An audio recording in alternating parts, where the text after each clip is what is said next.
Doctor Babasaheb Ambedkar यांचा अर्थशास्त्रीय दृष्टिकोन. Doctor Babasaheb Ambedkar यांना भारताचे थोर अर्थशास्त्रज्ञ अशी तथाकथित मान्यता मिळण्यास देखील बरेच वर्षे लागलेली होती. मानववंशशास्त्र, कायदा, इतिहास, धर्मशास्त्र, तत्त्वज्ञान, राजकारण, समाजशास्त्र अशा ज्ञानांच्या शाखांमध्ये डॉक्टर आंबेडकर यांनी केलेली कामगिरी अतुलनीय आहे. डॉक्टर आंबेडकरांचे वैशिष्ट्य असे होते की कोणत्याही ज्ञानशाखेतील तत्कालीन जागतिक तज्ज्ञांशी त्यांचा अभ्यासपूर्वक वाद संवाद झालेला आहे. 1915ला त्यांनी कोलंबिया विद्यापीठातून अर्थशास्त्रात एम.ए. ही पदवी संपादन केली आणि याच विद्यापीठातून 1917ला त्यांनी अर्थशास्त्रातील डॉक्टरेट पदवी देखील संपादन केलेली होती. त्यानंतर लंडन स्कूल ऑफ इकॉनॉमिक्समधून त्यांनी अर्थशास्त्रात डॉक्टर ऑफ इकॉनॉमिक्समधून अर्थशास्त्रात डॉक्टर ऑफ सायन्स ही पदवी जी आहे ती संपादन केलेली होती. अर्थशास्त्रात अशी पदवी मिळवणारे डॉक्टर बाबासाहेब आंबेडकर हे एकमेव भारतीय आहेत. परंतु 1995 पर्यंत डॉक्टर आंबेडकर यांचे स्वतंत्र आर्थिक विचार आहेत आणि त्यांची दखल आपण घेतली पाहिजे असं भारतीय अर्थतज्ज्ञांना वाटले नाही.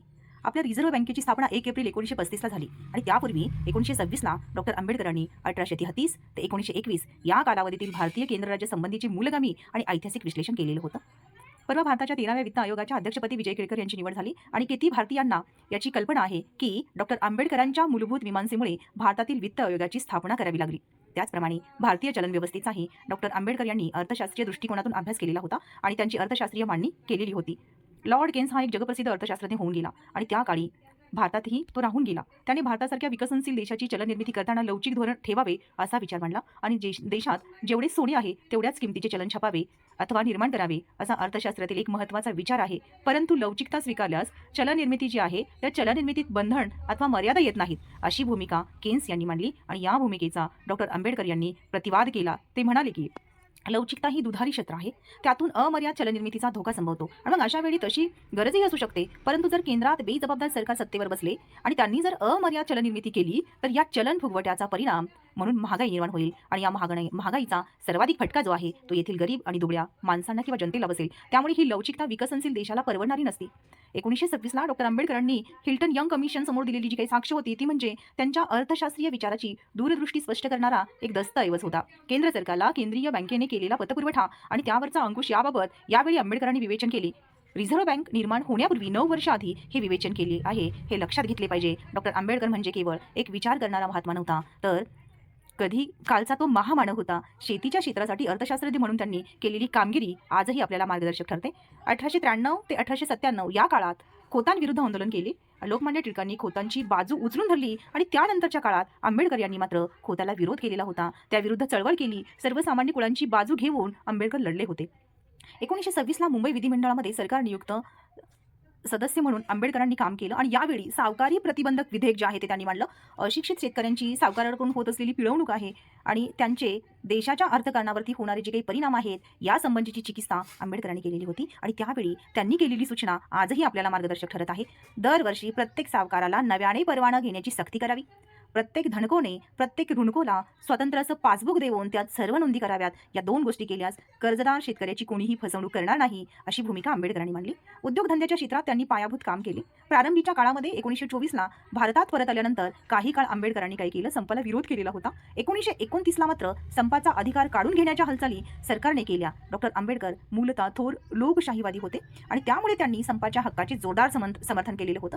डाव्यांबरोबर अनेक संपात ते सहभागी झालेले होते. 1936ला आंबेडकरांनी स्वतंत्र मजूर पक्ष स्थापन केला आणि या पक्षाचा जाहीरनामा आज जरी वाचला तरी गाजलेल्या 20 कलमी कार्यक्रम आणि मजूर पक्षाचा जाहीरनामा यातील साम्य जे आहे ते सहज लक्षात येईल. 1937ला जेव्हा नव्या कायद्यानुसार पहिले मंत्रिमंडळ आले तेव्हा आंबेडकरांनी लेबर मेंबर म्हणून काम पाहिलं आणि याच काळात एक उत्तम प्रशासक कसा असावा याचा आदर्श त्यांनी उभा केला. आज प्रत्येक जिल्ह्याच्या ठिकाणी एम्प्लॉयमेंट एक्सचेंज आहे. किती जणांना माहीत आहे की आंबेडकर यांनीच एम्प्लॉयमेंट एक्सचेंजची कल्पना मांडलेली होती. रस्त्यावर काम करणारे मजूर डांबर ओतत असतात आणि श्रमाने त्यांचे शरीर अगदी अनेकदा काळे टिक्कर पडलेले असते, परंतु त्यांच्या पायात गमबूट असतात आणि ही या श्रमिकांना डॉक्टर आंबेडकरांनी दिलेली भेट आहे. हे किती जणांना माहीत असतं. कोणत्याही गोष्टीच्या समग्रतेने आणि बारकाव्यानेशी विचार करणं हे आंबेडकरांचे वैशिष्ट्य होते. आज उद्योग क्षेत्रात कामगार मालक वाद निर्माण झाल्यास त्रिपक्षीय चर्चा होते. कधी त्याला त्रिपक्षीय लवादही म्हटलं जातं. त्रिपक्षीय चर्चेचे जन्मदाते डॉक्टर आंबेडकर आहेत. अर्थशास्त्र म्हणजे केवळ तांत्रिक मार्गदर्शन नाही, तर त्याला एक सामाजिक भूमिका असते असं सूत्र अर्थशास्त्रज्ञ म्हणून आंबेडकर यांनी मांडलेलं होतं. जातीप्रथेत आर्थिक पिछेहाट कशी होते याचं विवेचन सुद्धा त्यांनी केलं. लाहोरच्या जातपात तोडक मंडळाच्या 1936च्या अधिवेशनाकरिता तयार केलेल्या भाषणात डॉक्टर आंबेडकर म्हणतात, ज्या महात्म्याला हिंदू वंद्य समजतात त्याच्याच पुढारीपणास मी आव्हान दिलेले आहे. अस्पृश्य समजल्या गेलेल्या मोठ्या जनसमूहाला सार्वजनिक शाळा बंद श्रीमंत असताना तुम्ही राज्यसत्ता हस्तगत करण्यास लायक आहात का? अस्पृश्यांना सार्वजनिक विहिरीवर पाणी भरण्यास मनाई असताना तुम्ही राज्यसत्ता ग्रहण करण्यास लायक कसे? समाज रचनेत बदल न घडवून आणता समाजवाद्यांना आर्थिक सुधारणा करता येतील का? भारतात कर्म धर्म संयोगाने समाजवादी सत्ताधारी बनले तर त्यांना समाज व्यवस्थेने निर्माण केलेले प्रश्न सोडवावे लागणार नाहीत काय? असे प्रश्न जे आहे ते त्यांनी उपस्थित केले. जातीप्रतीचा भस्मासूर नष्ट केल्याशिवाय राजकीय सामाजिक आर्थिक सुधारणा अशक्य नाही.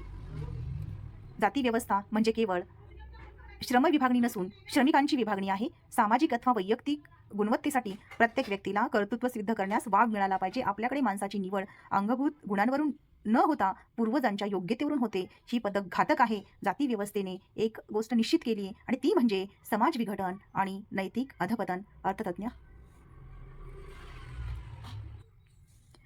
आंबेडकर यांचे आर्थिक विचार याचं पण मूल्यमापन बघूया. सामाजिक क्षेत्रात आणि राजकीय क्षेत्रात भरीव आणि ठळी कामगिरी करणाऱ्या आंबेडकरांनी अर्थशास्त्रीय विचारात देखील भर घातलेली आहे. त्यांचे कार्य सामाजिक क्षेत्रात तसेच राजकीय क्षेत्रात ठळकपणे दिसून येत असलं तरी खऱ्या अर्थाने अर्थशास्त्रज्ञ होते. त्यांनी तत्कालीन परिस्थितीत मांडलेले अर्थशास्त्रीय विचार काळाच्या सीमा ओलांडणारे होतं.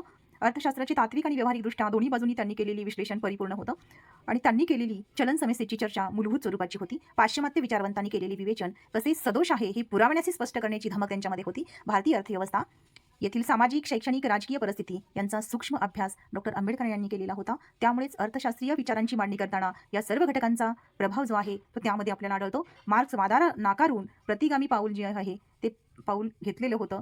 त्यांना स्वतःचा वर्गविषयक कार्यक्रम जो आहे तो नमूद केला नाही. बौद्ध तत्त्वज्ञान मार्क्सवादाला पर्याय आहे आणि त्यातून समाजवाद जो आहे तो साध्य होऊ शकेल असे त्यांचे मत जे आहे ते अनाकलनीय होतं.